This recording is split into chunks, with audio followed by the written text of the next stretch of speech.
యువత అల్లూరి సీతారామరాజు జాతీయత భావాలను ఆకలింపు చేసుకోవాలని సిపిఐ రాష్ట్ర కార్యవర్గ సభ్యులు తాటిపాక మధు పిలుపునిచ్చారు. కాకినాడ రామకృష్ణారావుపేటలో గల విప్లవ వీరుడు అల్లూరి సీతారామరాజు విగ్రహం వద్ద 127వ జయంతి కార్యక్రమం జరిగింది. కార్యక్రమంలో సిపిఐ రాష్ట్ర కార్యవర్గ సభ్యులు తాటిపాక మధు చిన్నారులతో కలిసి అల్లూరి విగ్రహానికి పుష్పాంజలి ఘటించి నివాళులర్పించారు. ఈ సందర్భంగా తాటిపాక మధు మాట్లాడుతూ అల్లూరి సీతారామరాజు పోరాట పటమును కొనియాడారు.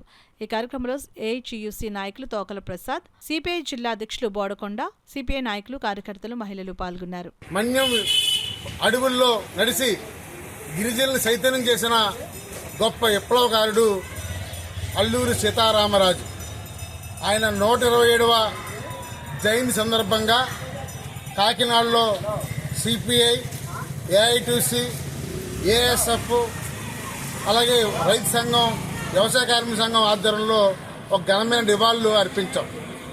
మీకు తెలుసు, సీతారామరాజు గారు ఏ లక్ష్యం కోసమైతే విప్లవం చేశారో ఆ విప్లవంకి దేశానికి రాలేదు. ఎందుకంటే పేదరికం పోవాలని, ప్రతి గిరిజనుడు అందరికీ కూడు, గుడ్డ, విద్య, వైద్యం ఉండాలని ఆయన కళ్ళకన్నాడు. కానీ ఇప్పటికీ ఆయన కళ్ళకన్న స్వతంత్రం ఇంకా సిద్ధించి కాలేదు. కానీ నేటి యువత సామ్రాజ్య విశ్వస్కృతిలో ఉండి దేశభక్తి భావాలను తగ్గించుకుని వేరే వేరే మొదలు తిరుగుతుంది. కానీ దేశ మాత ఈరోజు స్వేచ్ఛ కోసం, దేశ ప్రజల కోసం ఈరోజు యువత, విద్యార్థులు నడుము బిగించాలి. అందుకని భావి పౌరులు, మరి భావి తరానికి ఉపయోగపడే పిల్లలతో మేము ఈరోజు విగ్రహానికి పూలమాలలు వేయించాం. ఒకటే కోరుతున్నాం, సామ్రాజ్య వ్యతిరేకంగా పోవడం చేస్తాం.